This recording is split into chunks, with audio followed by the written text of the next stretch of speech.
여러분 어떻습니까? 참으로 오랜만에 이렇게 오후 예배를 여러분과 함께 드리게 되었는데 감회가 새롭다라는 말이 표현이 맞는지 모르겠지만 어찌되었든 이렇게 오후 예배에 함께 예배를 드릴 수 있으면 너무나 감사를 드립니다. 우리 그런 의미에서 다시 한번 인사를 원합니다. 잘 오셨습니다. 하나님 함께 하시는 인사입니다. 잘 오셨습니다. 오후 예배 정말 잘 오셨습니다. 이렇게 어려운 상황 가운데서도 예배를 사모하고 또 이렇게 오후 예배 함께 하신 여러분들에게 하나님 넘치는 사랑이 함께 하길 소망합니다. 여러분 오늘은 저와 함께 했던 빌립보서 말씀의 마무리 짓는 시간을 가질까 합니다. 하여간 늘 제가 말씀을 마무리할 때쯤 되면 아쉬움이 남는 것도 사실입니다.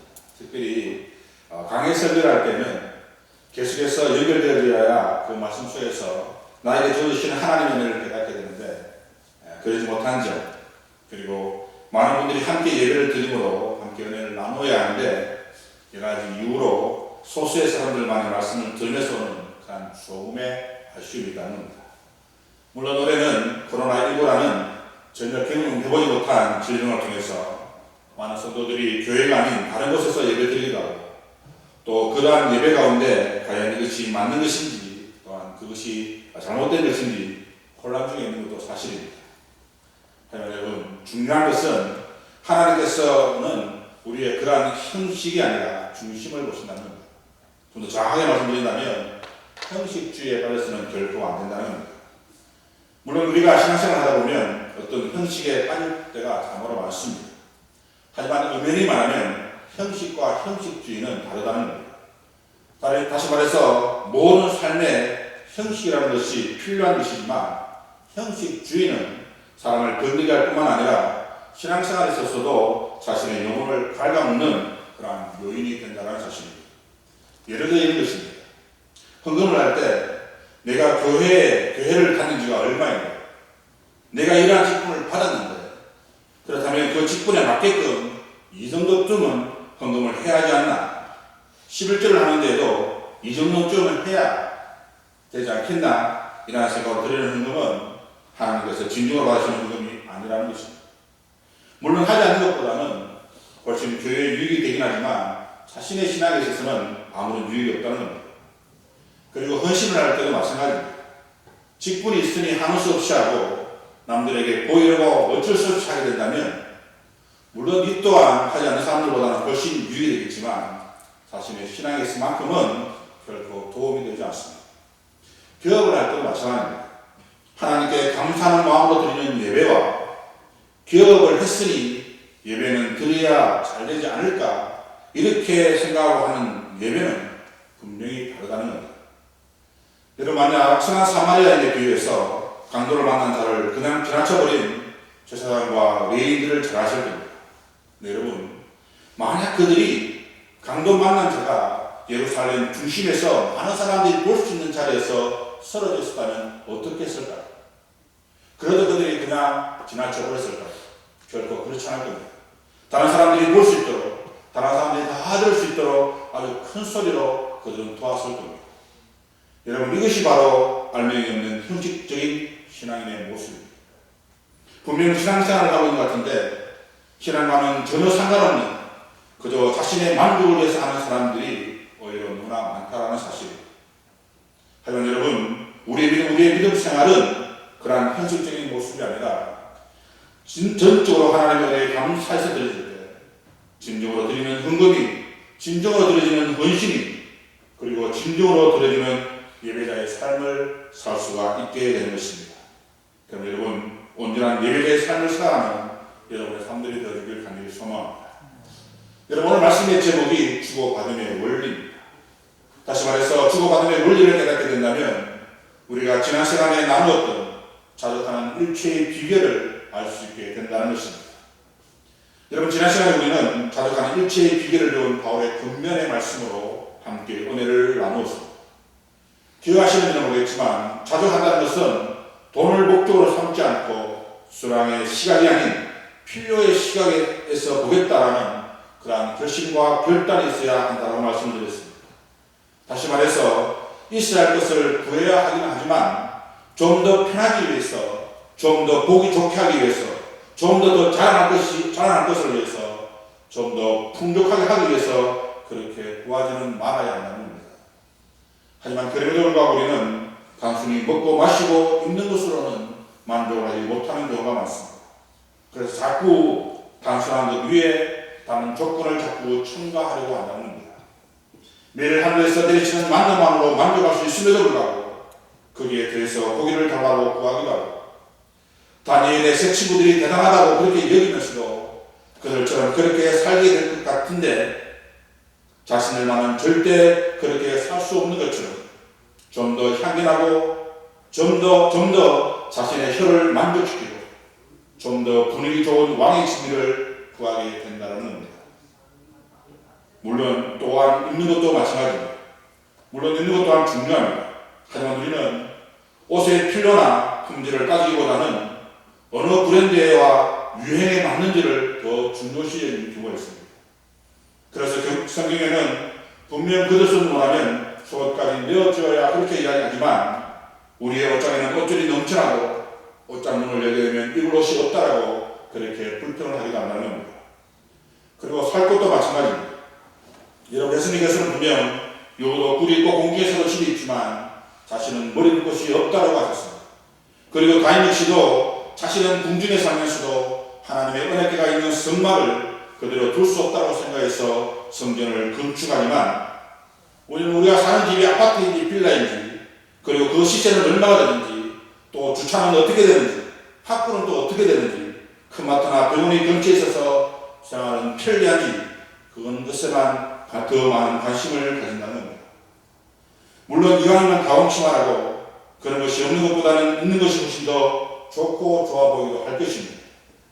하지만 제가 말씀드리고 싶은 것은 그러한 것들이 잘못되었다는 것을 말씀드리는 것이 아니라 우리의 관심이 우리의 생각이 내 삶의 기준이 어디에 있어야 하는지를 올바로 알고 그러한 삶을 살아가야 함을 말씀드리고 싶은 것입니다. 다시 말해 나는 그렇게 살기를 바라면서도 과연 이 땅에 하나님의 나라는 어떻게 세워가야 할지에 대해 구체적인 바람이나 생각이나 계획이 나에게 있는가 하는 것입니다. 여러분 예수님께서 여우도 굴이 있고 공중에 나는 새도 집이 있지만 자신은 머리 둘 곳이 없다고 하는 말씀이 나도 다른 사람들처럼 그렇게 멋진 집에 살고 싶으니 나에게도 그렇게 해달라 이렇게 하는 그러한 말씀이시겠습니다. 결코 그렇지 않다는 것입니다. 다만 예수님께서는 예수를 믿는 제자들이 예수를 사랑한다고 목숨까지 내어놓겠다는 제자들이 하나님 나라에는 전혀 관심조차도 없으면서 세상 정력이나 이생의 자랑에만 관심을 있는 것을 보시고 우리의 삶은 그러한 삶을 살고자 하는 것이 아님을 말씀하기 위해서 그렇게 말씀을 하셨던 것입니다. 여러분 우리들의 관심이 우리들의 보는 눈이 세상에 있지 않아야 합니다. 남이 알아주기 위해서 헌신하는 것이 아니라 주님의 은혜, 주님의 그 은혜의 바탕을 두고 우리는 헌신하며 섬겨가야 한다는 것입니다. 그리고 그렇게 할 때 우리의 능력이 아니라 하나님의 은혜로 그 모든 것을 할 수 있게 되는 것입니다. 여러분 보십시오. 지금 바울은 빌립보 교회 교인들이 그러한 삶을 살았다고 말씀하고 있습니다. 여러분 빌립보서 1장 7절 말씀에 보게 되면 바울은 이렇게 고백을 합니다.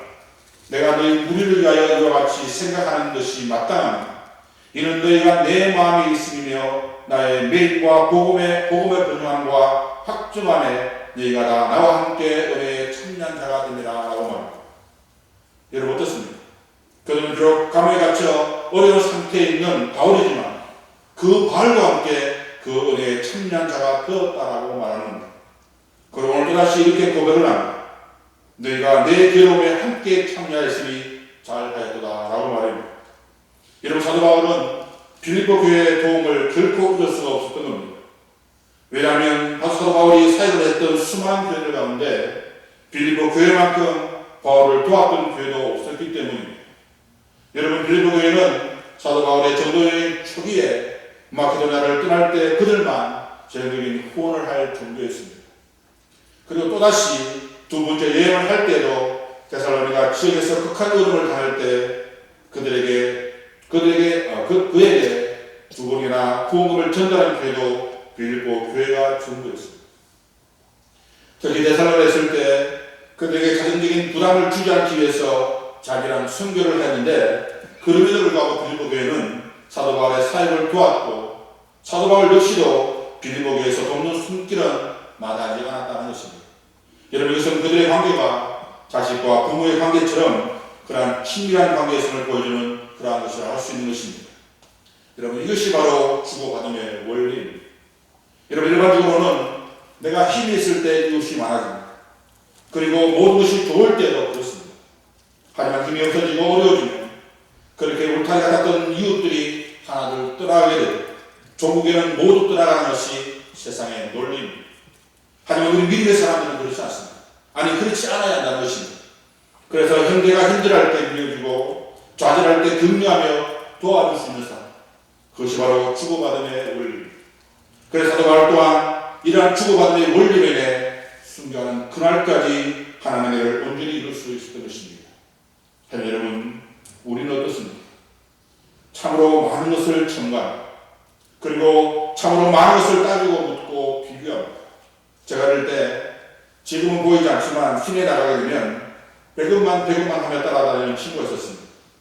아마 울산에 거주하는 그런 분들이라면 한 번쯤은 만나본 그런 사람일 것입니다. 그런데 그 친구는 신기하게도 1,000원을 주면 절대로 받지 않았습니다. 오직 배급만 원했습니다. 네, 여러분, 그때 제가 경험한 것이지만 대부분의 사람들이 그 친구에게 그저 배급만 주면 되는 것 같은데 이렇게 이야기를 하더라는 겁니다. 만약 저 친구에게 100원을 주게 되면 저 친구가 사용하는 것이 아니라 저 친구를 이용하여서 다른 사람들이 챙기기 때문에 주면 절대 안 된다고 말합니다. 물론 그럴 수도 있습니다.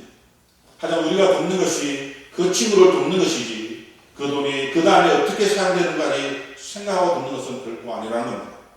그런데 사람들은 여러 가지 이유로 그 친구에게 돈을 주는 것을 꺼리더라는 것입니다. 하지만 여러분, 이것은 결코 옳은 모습이 아닙니다. 또 이런 분들도 있었습니다. 선교비를 보냈는데 선교비의 많고 적음에 대해서 고민을 하더라는 겁니다. 왜냐하면 선교사님이 선교비를 많이 받게 되면 영적으로 제대로 선교를 하지 못할 것이기 때문에 보내면 안 될 것 같아서 고민을 한다는 것이었습니다. 하지만 여러분, 사도 바울이 말한 것처럼 자족하는 일체의 비결을 배운 사람, 다시 말해서 하나님의 일을 하는 사람들은 적게 주면 적게 주는 대로, 많이 주면 많이 주는 대로 그렇게 하게 되는 겁니다.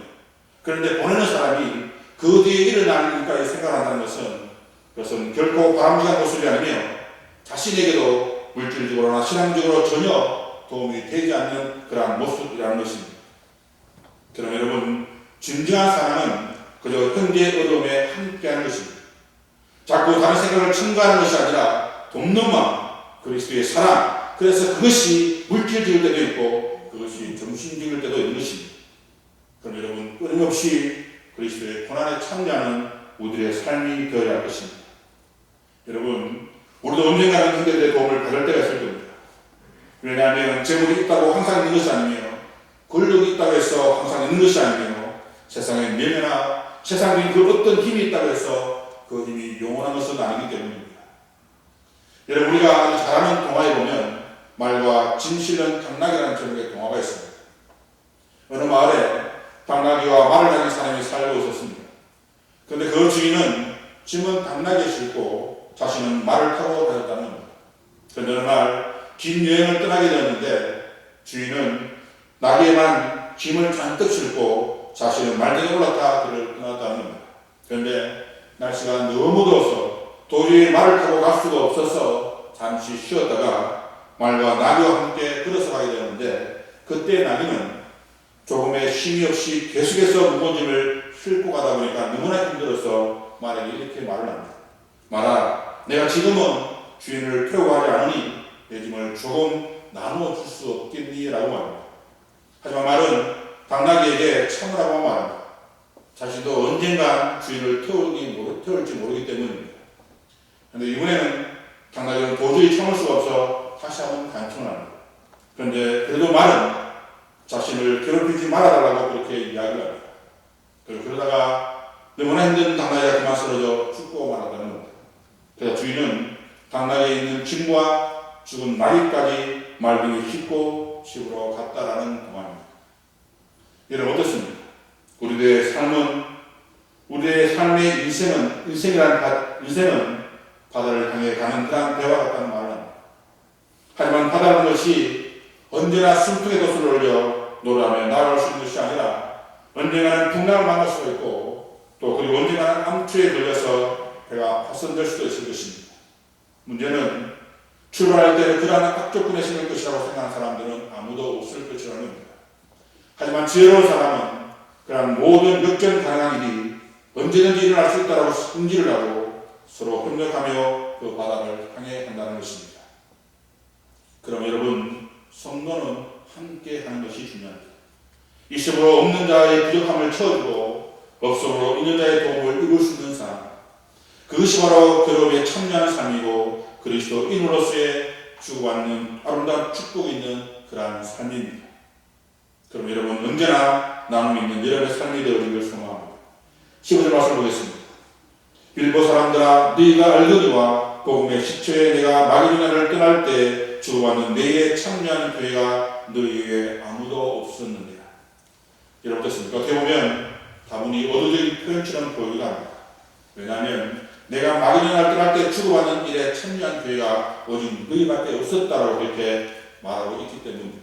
하지만 여러분, 이것은 그러한 의미가 아닙니다. 여러분, 지금 바울은 자신이 빌립보 교회에서 사역을 마치고 마게도냐를 떠날 때 빌립보 교인들이 바울에게 보여주었던 그 초기의 사랑을 다시 상기시키기 위해서 이런 말을 하고 있다는 겁니다. 여러분, 여기서 말하는 너희가 알고냐라는 이 말은 너희가 이미 알고 있기 때문에 다른 정보를 찾을 필요가 없다라는 의미의 그런 말입니다. 다시 말해서 나와 너희가 알고 있는 그 사실을 다시 한번 상기시키고 있는 것입니다. 그리고 복음의 시초라는 말 또한 빌립보서를 기록하기 10년 전의 일로 빌립보에서 복음 사역을 마치고 마게도냐를 떠날 때 가리키는 그러한 말입니다. 그래서 바울은 이러한 상황을 묘사하기 위해서 상황적인 용어인 주고받는 일이라는 말을 사용하고 있는 것입니다. 네, 여러분, 여기서 말하는 이 주고받는 일이라는 헬라어가 로곤도세우스 카이 렘프세우스라는 말입니다. 무슨 뜻인가 하면 이 말은 부기의 대차 대적표를 말하는 것인데 다른 말로 하게 되면 거래 괴라라는 뜻을 가지고 있는 말입니다. 다시 말해서 바울이 이 용어를 사용한 것은 교회가 하나님의 선교 사역을 위해서 선교들을 충배하는 것은 당연하다는 것을 의미하는 그러한 말이라는 겁니다. 여러분, 그리스도 안에서 신실한 그리스도인들의 교제의 원리가 무엇인지 아십니까? 첫째는 은혜의 교제입니다. 다시 말해 예수 그리스도인의 거룩한 백성들의 교제는 결코 인간적인 방법의 플라토닉한 그러한 교제가 아니라는 겁니다. 그리고 두 번째는 신앙의 교제입니다. 여러분, 이것은 주 안에서 하나님의 말씀으로 하나 되어 성령의 인도하심으로 믿음의 지경이 넓혀지고 높여지고 깊어지게 하는 그러한 교제를 가리키는 말입니다. 그리고 세 번째 교제가 감사의 교제입니다. 여러분, 이것은 서로 이해하고 연합하여서 중보의 나눔을 통해서 감사를 세워가는 아름다움이 충만한 그러한 교제가 바로 감사의 교제입니다. 그리고 네 번째가 사랑의 교제입니다. 여러분, 말할 것도 없이 이해와 용서와 관용과 더불어서 그리스도의 사랑으로 하나 되는 그러한 교제를 가리키는 말입니다. 그리고 다섯 번째가 서로 돕는 교제입니다. 여러분, 이것은 사관의 필요에 비하는 교제로 이것이 바로 주고받는 원리가 숨어있는 그러한 교제입니다. 그리고 여섯 번째 교제가 복음 사역에 함께하는 교제입니다. 여러분, 하나님의 사역은 물론 혼자서도 할 수 있는 일이지만 더불어 함께할 때 그 역사하는 힘이 강하다는 사실입니다. 그래서 하나님께서는 이 교제를 허락하신 것은 주님의 복음이 더욱 확장되는 것이며 함께 연합하여 일을 하는 것이 그 어떤 일보다 더 귀하다는 사실을 밝히기 위한 말씀입니다. 그리고 마지막 일곱 번째의 교제는 다소 모순되는 그렇게 들릴 수도 있는 말이지만 분리의 교제입니다. 무슨 말인가 하면 세상과 분리되는 것으로 형제가 세상에 빠져갈 때 신실한 사랑과 공명과 교제를 통해서 그 형제를 시독적인 일에서 분리시켜내는 교제, 그것이 바로 분리의 교제입니다. 여러분, 이 교제는 여러분들이 대부분 새로운 삶을 배워보셔서 아시겠지만 새로운 삶의 핵심 가치가 바로 세상으로부터 목원들의 삶을 세워가는 것입니다. 그래서 주고받음의 원리가 바로 목장에서 말하는 새로운 삶의 가치와 같은 의미라는 겁니다.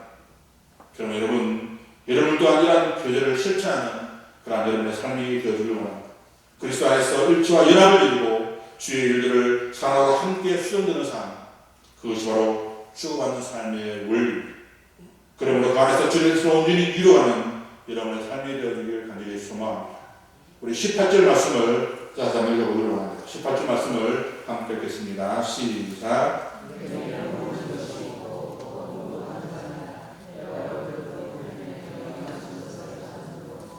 내가 풍부하니 이는 받으실 만한 향기로운 재물이요 하나님을 기쁘시게 하는 것이라. 여러분 어떻습니까? 놀랍게도 바울은 빌립보 교회가 바울을 돕는 물질적인 후원이 하나님이 받으시는 향기로운 재물이 되었다라고 말씀하고 있습니다. 뿐만 아니라 궁극적으로는 하나님을 기쁘시게 한다고 말씀하고 있다는 겁니다. 여러분 여기서는 참으로 놀라운 신학적인 의미가 함축되어 있는 그러한 말씀입니다. 여러분 여기서 말하는 향기로운 재물이라는 말의 기본적인 뜻은 구약의 제사의식에 반영하는 표현으로 인간의 죄를 대속하기 위해 희생제물이 되신 예수 그리스도를 상징하는 그러한 표현입니다. 다시 말해서 에베소서 5장 2절에 나오는 말씀처럼 예수님께서 자신을 버리심으로 하나님께 제물이 되신 것처럼 그 바울을 물질적으로 후원한 빌립보교회 성도들의 사랑이 바로 그와 같은 중요한 의미를 가지고 있음을 말씀하고 있다는 것입니다. 다시 말해 바울을 위해 빌립보교회의 물질적인 후원은 바울을 돕는 것으로 끝나는 것이 아니라 하나님이 받으시는 향기로운 제물이 되어 하나님을 기쁘시게 하였다는 사실입니다. 그래서 빌립보 교회가 바울에게 보내준 그런 물질적인 후원이 선물의 개념이 아니라 오늘 말씀해 보면 열매의 개념으로 말씀하고 있다는 사실입니다. 여러분 선물이라는 건 필요한 사람에게 내가 내 것을 주는 것이지만 열매는 하나님이 필요한 사람에게 하나님의 것을 나를 통해서 주는 것이 바로 열매입니다. 그래서 내 것이 아니기 때문에 여기에는 교만이 있을 수 없습니다. 그리고 모든 것으로 인해 감사하며 하나님의 뜻만을 나타내면 되는 것입니다. 물론 하나님을 기쁘시게 하는 방법은 참으로 다양한 방법이 있을 겁니다. 하나님 주신 달란트를 통해 충성, 봉사, 헌신을 통해 하나님을 기쁘시게 할 수도 있을 겁니다. 하지만 여러분 그 가운데 한 가지 선교사에게 일생을 보내는 사람들을 위해 물질적인 도움을 주는 것 또한 하나님을 기쁘시게 하는 것이라는 겁니다. 여러분 여기서 우리가 주목해야 할 것은 바로 그러한 물질적인 후원이 하나님께 드려지는 향기로운 제물이라고 말씀하고 있다는 것입니다. 그래서 여러분 우리가 드리는 물질, 특별히 선교 헌금은 드리는 것으로 끝나는 것이 아니라 하나님께 향기로운 제물이 되어 하나님을 기쁘시게 하기에 충분합니다. 물론 우리가 가진 물질은 다른 곳에 더 쓸 것이 많을 겁니다. 아니 어쩌면 다른 곳에 써야만 하는 긴박한 상황이 생길 수도 있을 겁니다. 하지만 물질이 있는 곳에 마음이 있는 것처럼 우리의 마음이 어디에 있는지를 먼저 살펴볼 수 있어야 한다는 겁니다. 그래서 빌립보교회 성도들처럼 무엇보다도 하나님을 먼저 기쁘시게 하는 그런 우리들의 삶이 되어야 할 것입니다. 그리고 또 주고받음의 원리는 성령 안에서 서로 교제하며 살아가야 한다고 말합니다. 21절, 22절 말씀을 보게 되면 그리스도 예수 안에 있는 성도에게 각각 문안하라. 나와 함께 있는 성도들이 너에게 문안하고 네 성도들이 너에게 문안하되 특히 가이사의 집에 사람을 준 것입니다. 여러분 어떻습니까? 그리스도 예수 안에 있는 성도들 또 각각 문안하되 모든 성도들과 함께 문안하라고 말합니다. 여러분 이것은 사도행전 2장에 나와 있는 초대교회 성도들의 모습을 연상하는 말입니다. 그들은 자신들이 가진 것을 팔아 필요한 성도들에게 아낌없이 나누어줬고 그러한 기쁨 속에 모이기에 더 힘썼던 교회였습니다. 그리고 그러한 교제를 통해서 성도 간에 건강하고 생명 있는 교회가 되었고 하나님 나라를 크게 부흥케 하는 놀라운 일도 일어났던 것입니다. 물론 초대교회라고 해서 늘 그러한 교제만 유지되었던 것은 아니었습니다. 고린도 교회를 보게 되면 그들의 무관심 때문에 여러 성도들의 마음을 멍들게 하기도 하고 성찬식 전에 각자가 준비한 음식을 나누어 먹었는데 부자 성도들은 아직 도착하지 못한 가난한 성도들을 기다리지 아니하고 그들이 먼저 먹음으로 해서 하나님의 교회를 업신여기게 만들려고 했다는 것입니다. 여러분 문제는 교회 안에서 이러한 문제가 일어나게 되면 사랑의 교제는 식어지게 되고 교회는 큰 시험에 빠지게 된다는 것입니다. 그런데 오늘 이 땅의 교제를 보면 이러한 문제가 너무나 쉽게 나타나고 있습니다. 여러분 우리는 나라만 행동할 때 이웃 간의 숟가락이 몇 개인지 알 정도였었습니다. 하지만 지금은 어떻습니까? 상업주의, 물질주의, 개인주의가 만나게 되어 서로가 서로에게 대해 필요 이상의 관심을 가지지 않습니다. 특히 개인주의 문화의 상징을 알 수 있는 아파트가 확산되면서 엘리베이터 누가 이웃인지 모르고 바로 옆집에 살면서도 인사 없이 지내는 경우가 일수라는 겁니다. 근데 문제는 이러한 사회 흐름이 그대로 교회 안에서도 적용되고 있다는 점입니다. 그래서 도로 한복판에서 차를 세워놓고 서로 삿대질을 하다 다시는 안 볼 것처럼 헤어졌다가도 같은 교회에서 이거를 마주보기도 합니다. 여러분, 이것이 오늘날 한국 교회의 모습이라는 것입니다. 참으로 안담하지 않습니다. 아니, 우리 주님 보시면 뭐라고 말씀하시겠습니까? 여러분, 종업보다 더 나쁜 것이 무관심이라는 말이 있습니다. 그런데 그것이 교회에서 소속되어 일어난다면 어떻게 되는 것이겠습니까? 나만 아니면 대라고 했던 어느 연예인의 말이 기억납니다. 여러분, 반드시 기억할 것은 하나님의 교회는 결코 그렇게 되어서는 안 된다는 것입니다. 왜냐, 만약 그렇게 되면 우리는 분명 쇠약해질 것이고 우리는 분명 사탄의 노예까지 되어 영혼이 사라지고 말 것이기 때문입니다. 여러분, 옛날에 여러 아들을 둔 아버지가 계셨습니다. 그런데 그 형제들은 매일같이 다투기만 했고 서로 헐뜯기만 했습니다. 그리고 뿐만 아니라 먹을 것이 있어도 서로 많이 먹겠다고 싸우고 어려운 일은 서로 미루어서 부모님들의 속을 쓰겠습니다. 그런데 어느 날 아버지는 사랑하는 아들을 불러놓고 미리 준비한 사리나무 다발을 풀어 하나씩 그들에게 나누어 주었다는 것입니다. 그러면서 아버지는 그 나무를 꺾어보라고 말합니다. 그러자 아들들은 별것 아닌 것처럼 너무나 쉽게 나무를 꺾어버립니다. 그리고 이번에는 나머지 남아있는 나무 모두를 주며 한 번에 꺾어보라고 말합니다. 하지만 아들들 중에 아무도 그 나무를 끊는 사람이 없었습니다. 그때 아버지가 말합니다.